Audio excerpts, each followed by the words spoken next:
Halo teman-teman, di video kali ini, kita akan membahas materi penting seputar etika pemasaran dan riset konsumen. Dalam dunia bisnis yang makin kompetitif dan serba digital seperti sekarang, etika bukan lagi pilihan tapi sebuah keharusan. Segmen 1 prinsip etika dalam pemasaran. Pertama, kita bahas dulu prinsip-prinsip etika dalam pemasaran. Menurut Kraft 2023, ada 5 prinsip utama yang harus diterapkan oleh pelaku bisnis.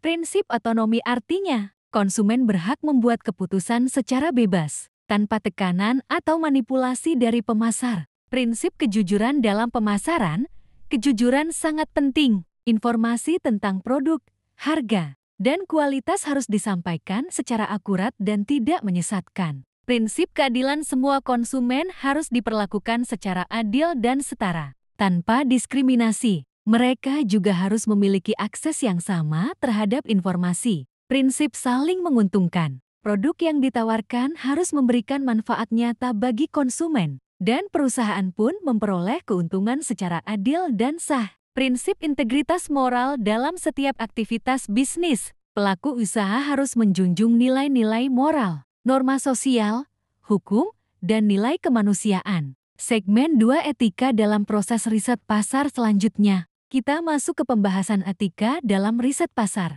Di era modern, riset pasar tidak hanya soal mengumpulkan data, tapi juga soal menjaga kepercayaan dan tanggung jawab moral. Ada 3 elemen utama dalam riset pasar. Etika terhadap klien peneliti. Wajib menjaga kerahasiaan data dan informasi yang diberikan oleh klien. Etika terhadap responden. Partisipasi responden harus bersifat sukarela, dan mereka harus diberi pemahaman jelas mengenai tujuan dan prosedur riset. Etika terhadap peneliti. Peneliti harus jujur, objektif, menghindari plagiarisme, dan mematuhi standar etika dalam pengolahan data. Mesri et al. 2024. Saidin 2023. Segmen 3 tantangan etis dalam pemasaran. Tantangan etis dalam pemasaran saat ini juga semakin kompleks. Yuk, kita bahas beberapa di antaranya. Iklan menyesatkan dan hoaks. Digital. Banyak iklan digital yang menyesatkan dan mengandung hoaks.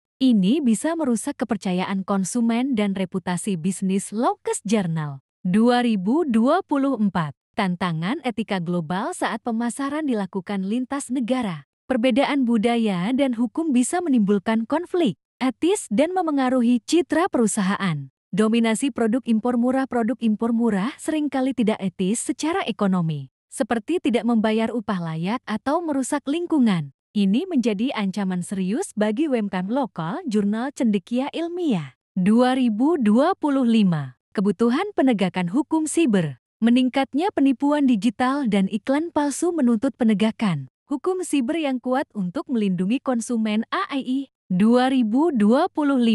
Penutup. Nah, itu dia pembahasan kita tentang etika dalam pemasaran dan riset konsumen. Ingat ya, etika bukan cuma soal aturan, tapi tentang membangun kepercayaan, menjaga reputasi, dan menciptakan hubungan jangka panjang yang sehat antara bisnis dan masyarakat.